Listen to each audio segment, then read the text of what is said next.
That's okay. I'm sure the color will correct itself. Give it 15 minutes. Yeah, it'll happen. By the commercial break, it'll work. That's where I'll know when to put the commercials in. Alright, so we just got done watching Exploitation Movie. That's actually the best way to describe that. That was parody. Yeah. I mean, I understand that was the point of, like, the first Machete, but I mean, that one was like an extreme love letter type send-up. It was homage. The first one was straight out homage, and from beginning to end, the first one, well, yeah, definitely extreme, of course. I mean, he's cutting guts out and hanging out a window with intestines and shit like that, I mean, stuff like that was fun, but the first one felt like a movie. Well, yeah, I mean, as many pieces and as many things as were going on, and as much as they were trying to be like grindhouse about everything, it kept a decent narrative. It kept the story going. Shit happened that didn't make sense. And, I mean, if you went in there with any expectations of fucking reality, I mean, that got shattered almost immediately. But this one, though, this movie is I don't even. Okay, it's one, you can fucking tell it's a different guy writing the script.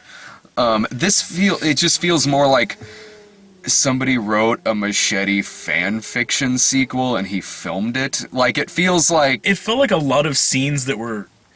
It felt like... It feels like a 90-minute Funny or Die sketch that happens to have Machete in it. Yeah, honestly. Yeah. Which, I mean, it's right up there with, like, that... They're fucking, like if they made an actual movie out of Don Cheadle as Captain Planet. I can dig that. Like, and I'm not really saying that in that, like, oh, Funny or Die sucks, blah, blah. I don't think that at all. I like Funny or Die, but... But there's a reason their stuff is, like, 3 to 5 minutes and not 2 fucking hours. Well, that, too. I mean, and it goes against a tone that it was at least set in the first movie. This is a completely different tone in this thing. This is... Okay, you know what? It's if the sequel to The Terminator was Inspector Gadget. Like, this is parody. It's spoof. Here and there, I laughed a little bit.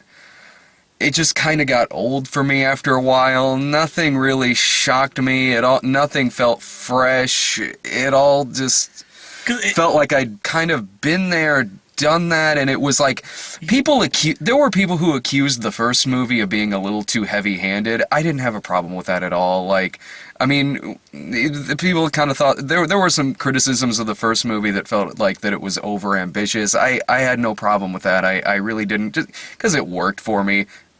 This movie's the complete opposite direction of that. Yeah.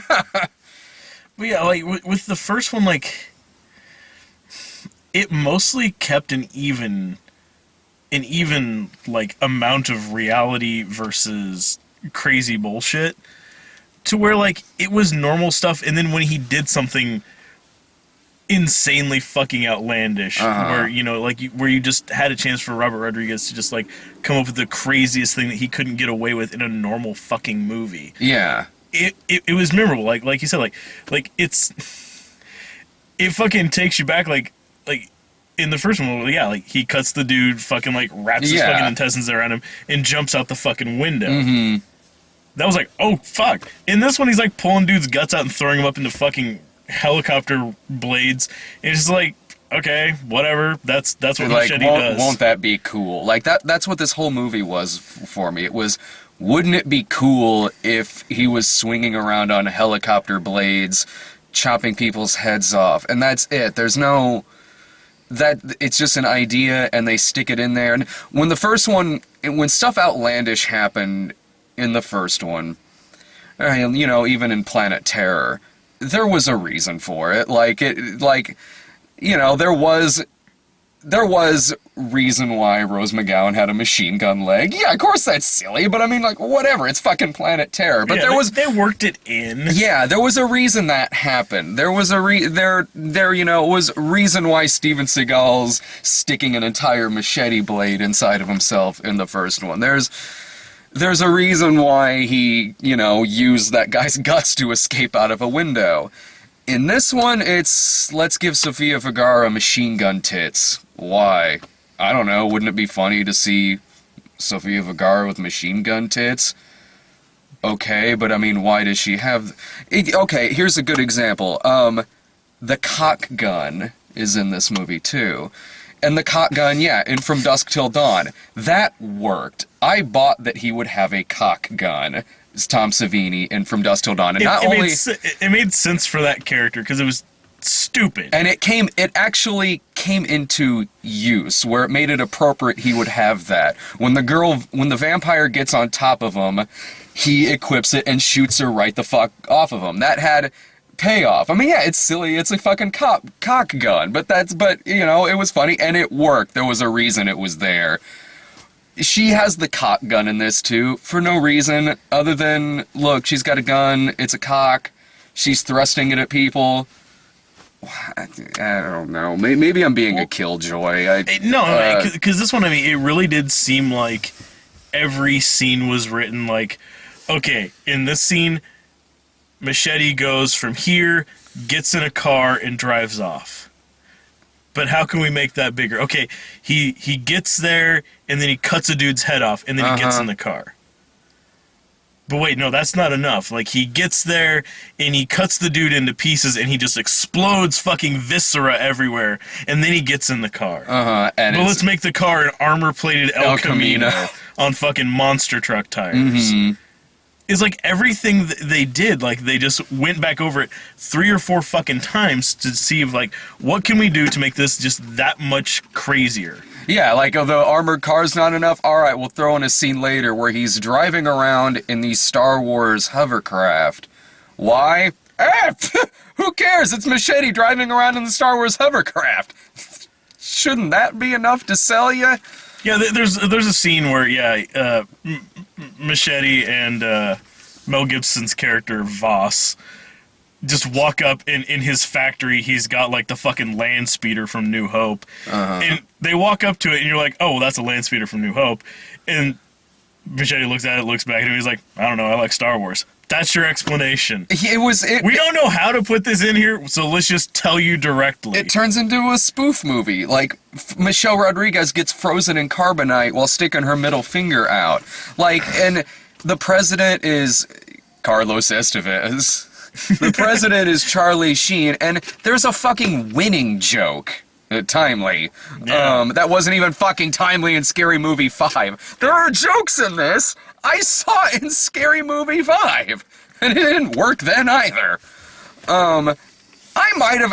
It's okay, Scary Movie 5 sucks. This movie is better than Scary Movie 5. I'll just get that out of the way right now. This movie is better than Scary Movie 5. But, you know what? I might have actually laughed more at the Charlie Sheen stuff in that a whole once. I laughed when his cat's name was Emilio in Scary Movie 5. Even that was kind of reaching, but it was very early in the morning. It was a throwaway line. His cat's name is Emilio. Alright, that kind of made me laugh a little bit. And this, it was just... We're fucking joking about shit from 2 years ago. He's the president, and it's hilarious because he's Charlie Sheen, and he drops the F-bomb left and right, and oh look, he's got like 10 girlfriends in bed with him, and it pans over, and this is the president. Well, it seemed Maybe I'm just in a bad mood, I don't know. Well, and it seemed like they were trying to, in a way, like they were trying to do too many things that they did in the first one, like the random political ads. Oh, the Bill Sadler stuff. Oh, a couple of the things Bill Sadler's doing as sheriff, which, again, we saw that in the first one with Don Johnson. And also the political ads with Charlie Sheen. Yeah. Yeah. I mean, it's like, I've seen that before. And at least in the first one, it was genuine. The first one, again, that's where I come down to this. As I remember, in feel free to shoot me down if I'm wrong, because I haven't seen the first one since theater. Me too. But, like, from what I remember, like, it did some stuff like showed, like, the, fucking heavy-handed political ad for De Niro's character to show, like, oh, he's an upstanding guy, and then, like, right after that, you're introduced to him as being, like, a total fuckhead. Yeah.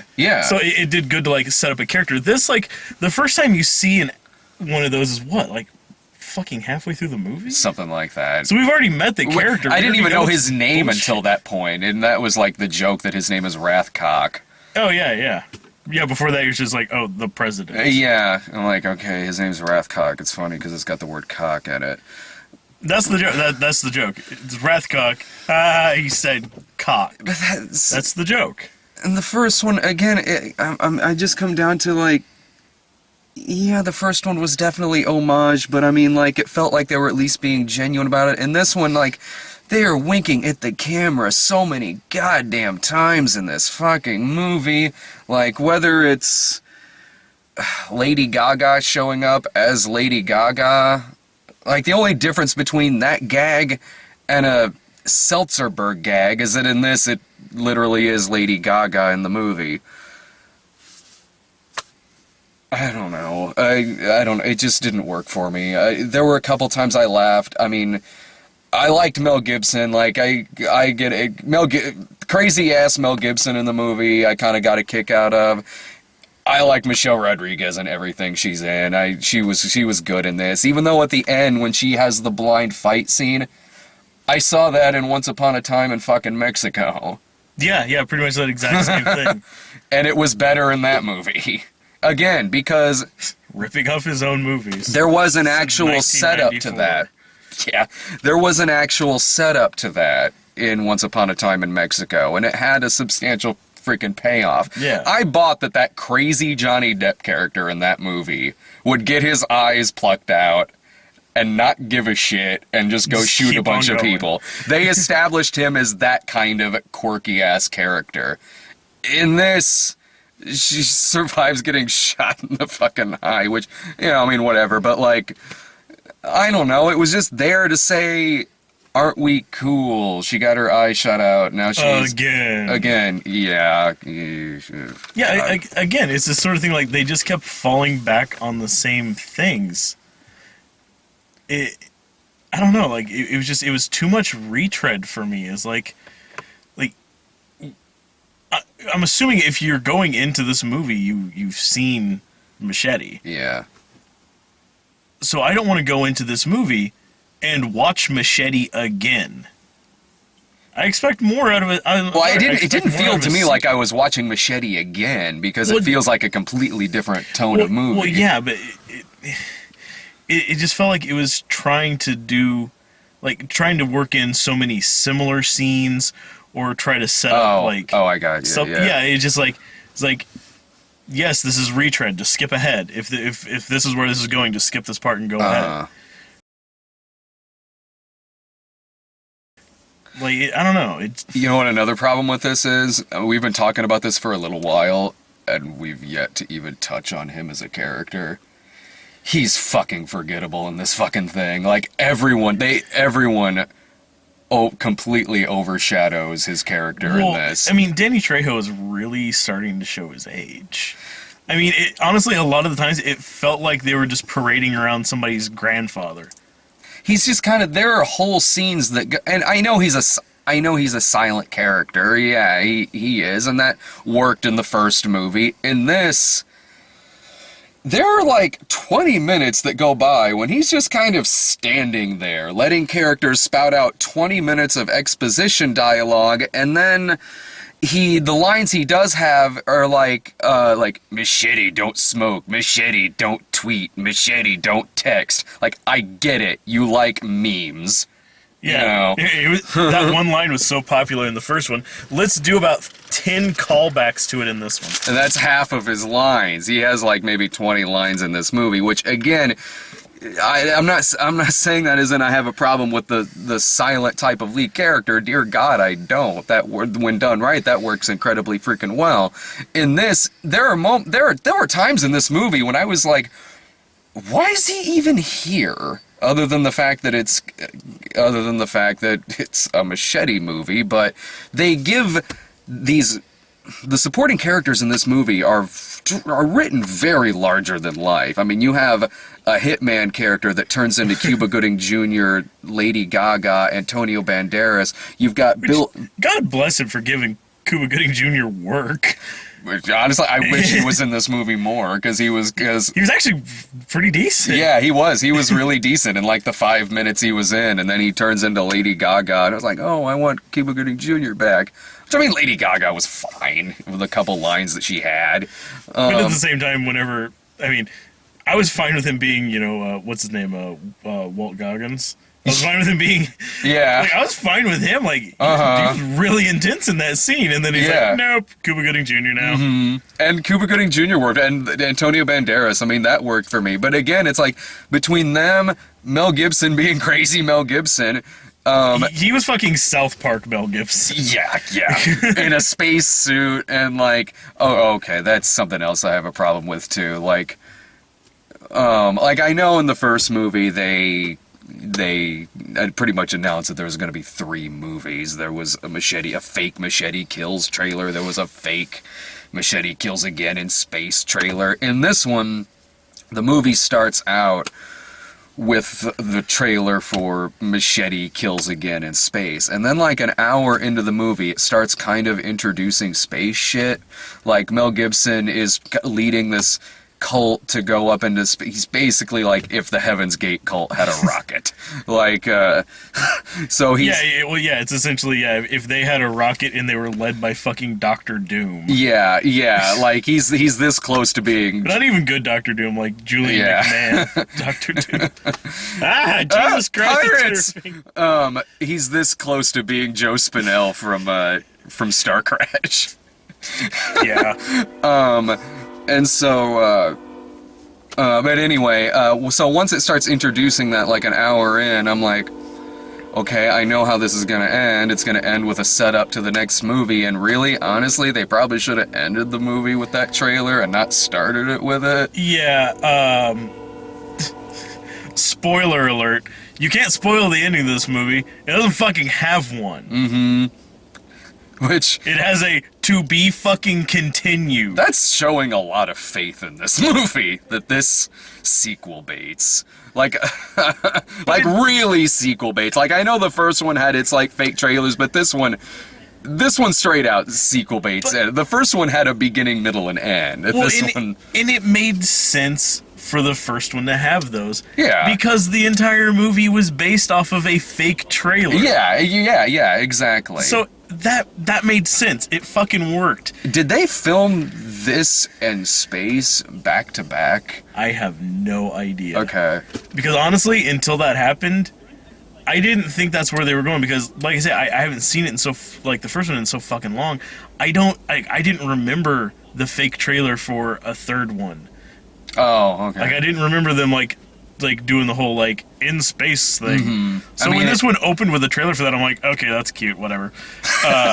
Michelle Rodriguez had one of the few times that made me laugh was, what the fuck was her line in that trailer? God damn it, I'm so fucking tired. Michelle Rodriguez has a funny one-liner in the trailer about like fucking protons and shit that like made me laugh, because I liked her in this movie because she was one of the only ones that felt like, I mean, she's playing a Michelle Rodriguez character. She was definitely playing a character she would play, but she was also about the only one actually playing it straight. Exactly. And I really, dear God, fucking appreciated that in this movie. She played it like it was like she was still in an actual movie. Yeah, she played it no different than she did like in the first one, or some other movies where she's playing kind of the badass chick character like that, but. But she was genuine. She wasn't. Yeah. She was over the top. She was over the top, but she wasn't winking at the fucking camera. Well, she only had one eye. Yeah, that's true. She can't blink. She can't wink unless she's blinking. So it made sense. Either that or she was always winking at the camera. But no, like I did like that scene where her and Amber Heard are having like a action movie one-liner off. Oh, firing a gun, saying a line, firing a gun, saying a line. That worked, because, I mean, You know what? Michelle Rodriguez has been supporting character in so many action movies. When is she gonna be the fucking lead in her own action movie? I fucking want that to happen. Well, they need to come up with an action movie that's okay with the hero dying. No, it's okay. They'll bring her back in the sequel. That's true. Or 4 sequels later. Yeah. Is the only movie she was the lead in Girl Fight? Was that like 10 years ago? 10, that was like ago? her like breakout movie. Yeah. Mm-hmm. It's like you're good, but you're like third build good. Yeah. Is essentially what they told her, apparently. I want buddy cop action movie with Michelle Rodriguez and Greta from Rats. Okay, that'd be awesome. Yeah. Pam Grier's the lieutenant. Fuck yeah. This, like, I will say it does one thing right. It kills off Jessica Alba in the opening scene. Yeah. Did you hear me in the theater? Yeah, you're like, oh, thank God. Mouthful of popcorn. Oh, God! Gets fucking killed by El Topo Chico. El Topo Chico was really good in this. It would be really fun. Okay, Irving's standing in front of us right now, just doing this, staring at us. It's actually a little unnerving. It'd be even more unnerving if suddenly off in the bushes over there we just saw like 10-year-old girl dressed lollipop holding balloons. No, fuck this. Drive. These fuckers can fend for themselves. Yeah, so like Jessica Alba shows up as a typical miscast Jessica Alba part. Like, God damn it, Rodriguez, stop making kids movies and stop trying to force Jessica Alba on us. But they shoot her in the head like 5 minutes into the movie. Like, fucking Christ. Yeah, I was kind of surprised that they did that so quick, but I'm like, Yeah. It's because my prayers were answered. I mean, I don't have the same level of disdain for her that you do, but I mean, I was still totally fine with her dying. I'm like, all right, whatever. That gets that out of the way. My thing with Jessica Alba I don't think she's that great of an actress, but she's someone who's not that great of an actress who's playing parts she really shouldn't fucking play. Like, fucking FBI agents and shit. And, like, I know that it's a silly movie, I do, but it's still asking a fucking lot. Yeah. And, okay, like, Well, like in the first one, she's trying to, like, out-bitch fight Michelle Rodriguez. Yeah, I am sorry. I fucking believe that shit. I am fucking sorry. Yeah, that's like fucking that scene in Resident Evil 5 when Mila Jovovich is... we're supposed to buy that Mila Jovovich is trying to teach Michelle Rodriguez how to shoot a gun. No, this is how you hold it, is it? Like, yeah, boo! You're both terrible at this. You don't know how that works, and you know how it works too fucking well.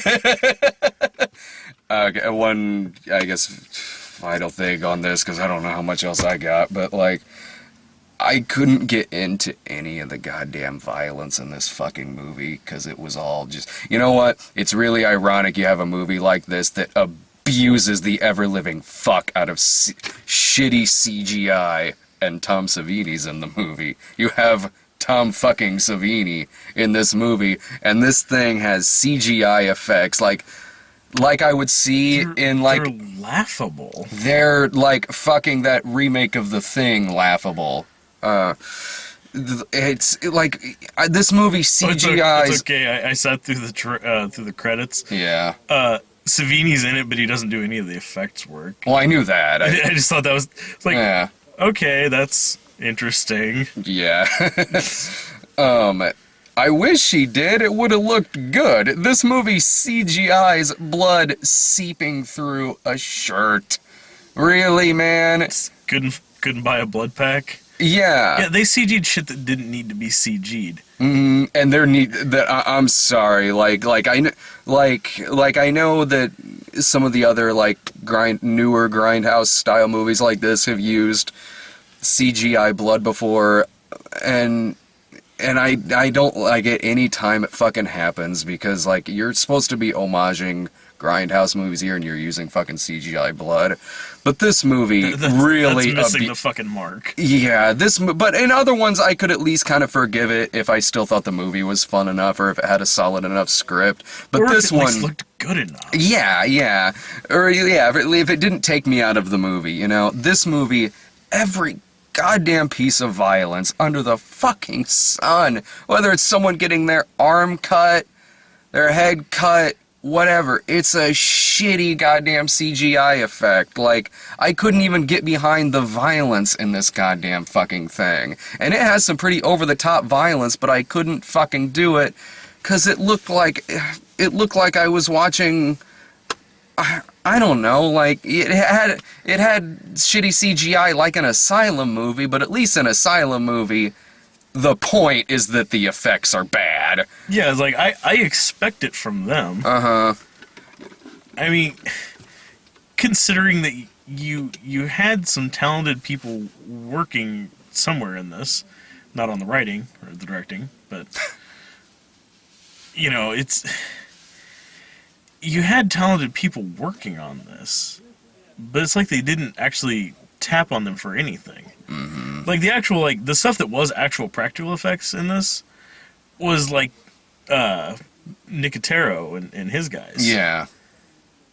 Why didn't they have him do all of it? Yeah, then at least would have had that. Like, honestly, I would have probably found the movie pretty fun if it equipped it with that. Like, even stuff when it's like you said, like, somebody getting shot, you couldn't do an actual just fucking squib. Yeah. When it's somebody, like, like that one dude there's a fight scene with a guy, like, he gets his fucking guts ripped open by Machete and he still keeps fighting. Yeah. And he's holding his guts and it's just, like, CG, like, fake bullshit spritz of blood everywhere. And and you know what, here's the thing, they're smart enough to know that pisses people off. The audience for this movie, really, there is no fucking way that they think that the audience for this movie likes CGI blood. Really? Like, I mean, come on. And the people behind this movie are fucking smart enough to know that, so I don't know why it looks like shit. Well, and it's the sort of thing with the style this movie is, and with the way that everything else in this movie is, if they were going to CG it, if they were going to go with just terrible, make it fucking cheesy terrible. Like, if you're going over the top with everything else, why fucking scale that one back? You know, like, it should be fucking like somebody gets their arm cut off. It shouldn't be like... I'm obviously, like, green screened out and all this, CGI... spurt. No, if you're making this kind of movie and going as fucking way over the top as it is, it should be like fucking Evil Dead 2 shit, like, cut fucking fire hose. Yeah, fuck yeah. Fucking shooting a hole in the wall. A hole in the wall shoots blood out of shit. Yeah, like, exactly. It's the sort of thing that's like, yeah, you're going so fucking overkill on everything else to make shit jokes. Do that at least then. If it's gonna look cheesy, make it look really cheesy. But no, it's like a lot of it, like a lot of the death scenes are CG, like completely CG'd. Yeah.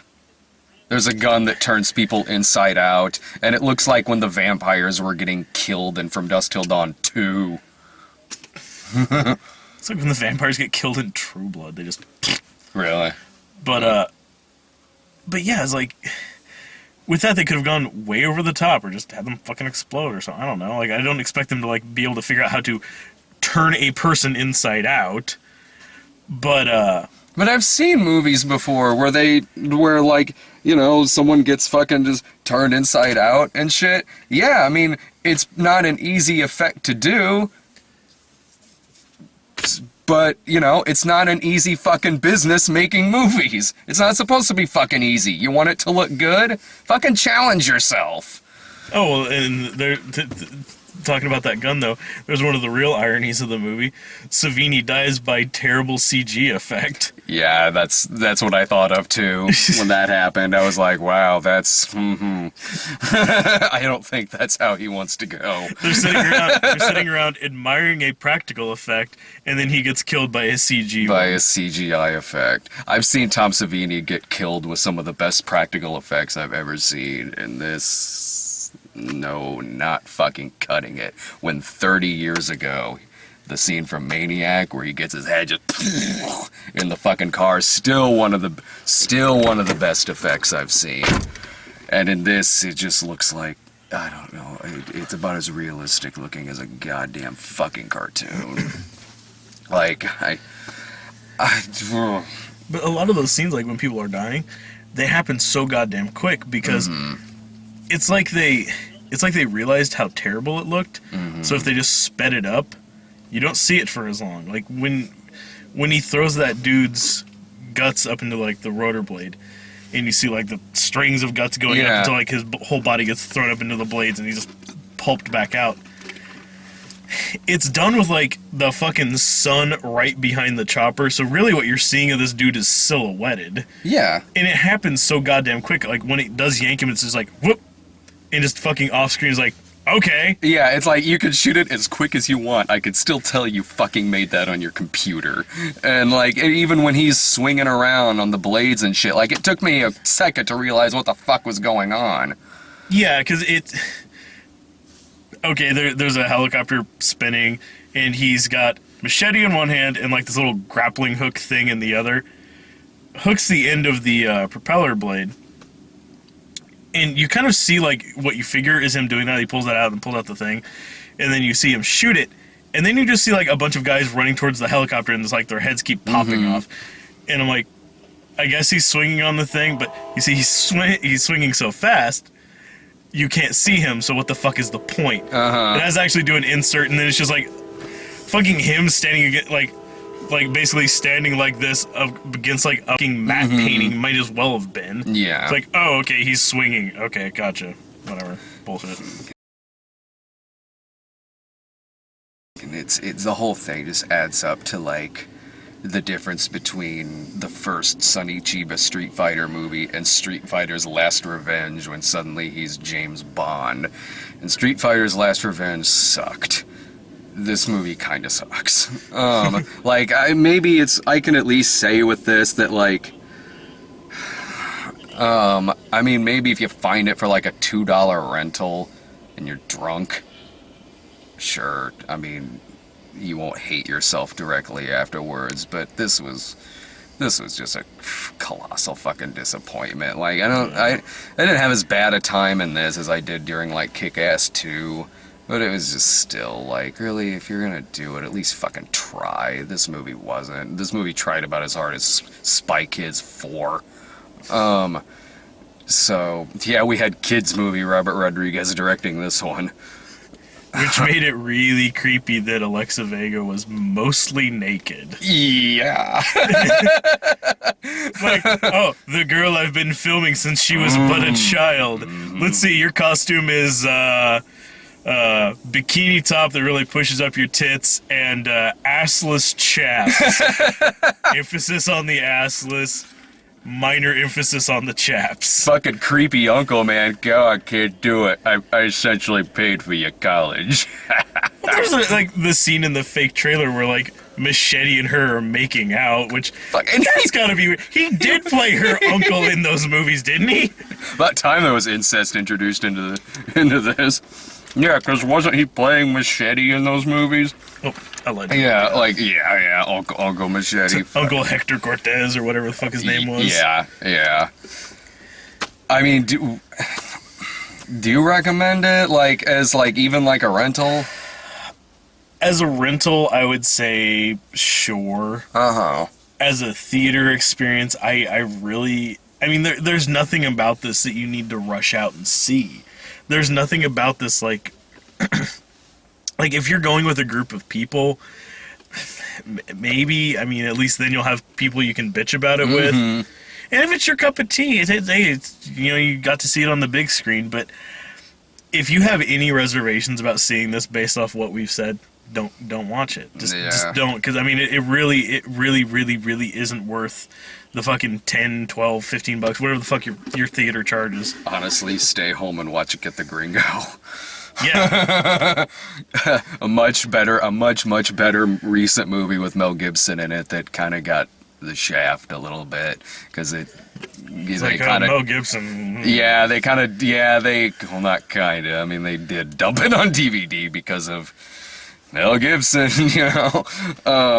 but that movie got kind of that's unfortunate for that movie because that movie was pretty fucking solid. It's so much better than this movie that has a wide theatrical release and Get the Gringo just gets dumped onto disc. Like, honestly, if this was like the fucking like late 90s, early 2000s, this movie would have been straight to DVD. Yeah, it would. In my opinion. I would have watched it after fucking Bikini Drive-In. It would have been in between a couple of Sedaris movies is where it would have been. Yeah. And those movies, far more impressive than this. Oh, yeah. You got all kinds of fun shit with that. This it was... When it did something right, it was fun. Uh-huh. But it didn't do it often enough. No. It just didn't do enough of it. Yeah, you're exactly right. Because I'm not going to lie, there were a couple times I laughed, but far in between. And by the end, I was about done. I was mostly just bored. Well, and again, with Machete, like you said, like he's really a nothing character. He's in it because the movie's called Machete Kills. Mm. He's in it because Robert Rodriguez doesn't know what to do if he can't put Danny Trejo in a film, I think. His character in Marked for Death had more range than his character in this. So, I mean, he's not the pull for this one.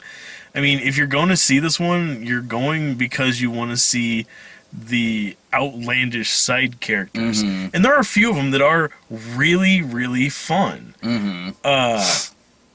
The fuck was his name? Mendoza? Oh, he was good. Yeah, this movie, that's another problem, but too. It blows through these guys like fucking It does. nothing. It gives you something that you kind of like, whether it's Cuba Gooding Jr., whether it's... What's the actor's name who was like that revolutionist in this, whose heart was... I'm not sure. He was good. He was actually stealing the movie quite a bit. Like, when he was on screen... He was. When he was on screen, I was like, really? Machete doesn't even need to be here. This character could honestly carry this movie. And then they give you something like that you like, that you kind of gravitate towards, and then just takes it away, like, gone. He's just gone. Like, they chop his head off just out of nowhere in the movie. Gone. Cuba Gooding Jr. just gone. Antonio Banderas, gone. And it's all anticlimactic. Yeah. Every single one of them. People die, it's just...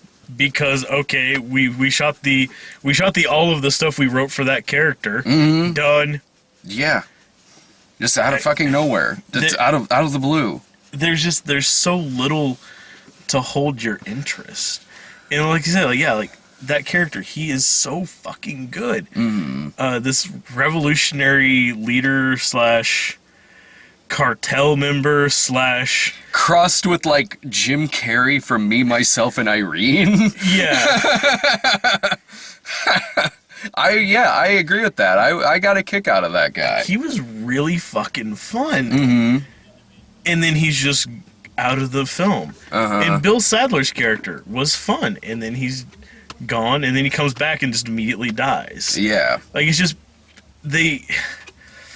And again, I think it's because there were so many interesting characters in the first one. They felt they had to bring out so many, but they wrote too many or something. God damn, there's a lot of fucking characters in this. So they just keep dying. Mm-hmm. Like, they bring out a character and then they're just gone. Or like Michelle Rodriguez, the couple times she pops up in the movie before she actually like really comes into it, are just out of fucking nowhere. Mm-hmm. Like, the movie's like a good like half hour, 45 minutes in, and all of a sudden there's just like, while Machete is doing stuff, it just suddenly cuts to a satellite in space, and then cuts to Michelle Rodriguez standing in front of some screens that have just fuck all on them. You're just like, track him. And then it cuts back to Machete doing what he was already doing. It's like, was that supposed to even be there? Mm-hmm. Was there supposed to be more of it? Why is it... Okay, well, now I know Michelle Rodriguez is in the movie. Mm-hmm. Sure, okay. Yeah. It's... I don't know. It just like randomly like put her in spots until she just finally got introduced to the film. Yeah, because that was like that with Mel Gibson too. Just like, hey man, when's Mel Gibson gonna show up? Then he's just there. He's just kind of just like, oh, well, that was kind of a throwaway introduction there. But all right, he's just in the movie now. All of a sudden, I mean, I'm glad because he's one of the few entertaining things about it. Yeah, I mean, it's the sort of thing is like with whatever. Good enough. Like you'd expect with him being like this big character and like all this stuff they're building up about him, and just the way the movie is tracking, that it should be some like big fucking intro like whenever they finally bring out like Javier Bardem in Skyfall. In Skyfall, yeah. Fucking perfect. Like he comes in at an appropriate time. There's been enough talk about him, but not enough to really know what he's about. And then this fucking crazy dude, like his amazing speech and all this bullshit. That they built a hallway like specifically long enough to time it perfectly that he would be done with his speech by the time he reached James Bond. Like, that's a fucking intro. And in this one, it's just like he just walks into a room like, oh, hi. I will be your Mel Gibson for this movie. Yeah, I'm Mel Gibson. Welcome to my movie. It'll be me from here on out, so get used to it. All right. I am, man. I don't. You ready to have people yell at us? Machete Kills was awesome. You guys are just bullshit, man. You guys are just in bad moods when you went to go see it. It's because you went to go see it at 8 p.m. We weren't tired enough. But no, like I honestly, I really wanted to like this one. I did too. I liked the first one. I expected good things out of this, and you know what? I would have been willing to forgive so much more from this if it hadn't ended with "to be fucking continued." You got more upset about that than me because I predicted that an hour into the movie that's how it was going to end. I mean, for me, the only annoying thing about that was because since it doesn't really have an ending, that means you can't really tell when it's getting close to the end. So I was like, okay, when is the to be continued gonna pop up? I'm waiting for it. It's gonna happen. Fuck, for all I know, we've got like an hour of this shit left. Yeah, I need some cheering up. I need Irving to tell me Somalian pirate jokes. Well, next week is Escape Plan and Carrie, which if you've seen the trailer for Carrie, you've already seen the movie. Or if you've already seen the movie Carrie, you've already seen the movie, because it doesn't seem like they changed anything other than actors. Maybe they'll give it the Thelma and Louise type ending like that TV movie remake had, that had an open ending where they were going to spin it off into its own TV series. Oh, man. Maybe it'll have Joseph Gordon-Levitt show up and just rail Julianne Moore. After giving him a sweet 70s porn to watch. Again, I saw that movie last weekend. Don John way better than this. I liked Don John quite a fucking bit, actually. Yeah, basically like I said last week. You know what? Go watch Don John. It's still in theaters. It's really good. Go see Don John over Runner and Machete Kills. Alright, see you guys later.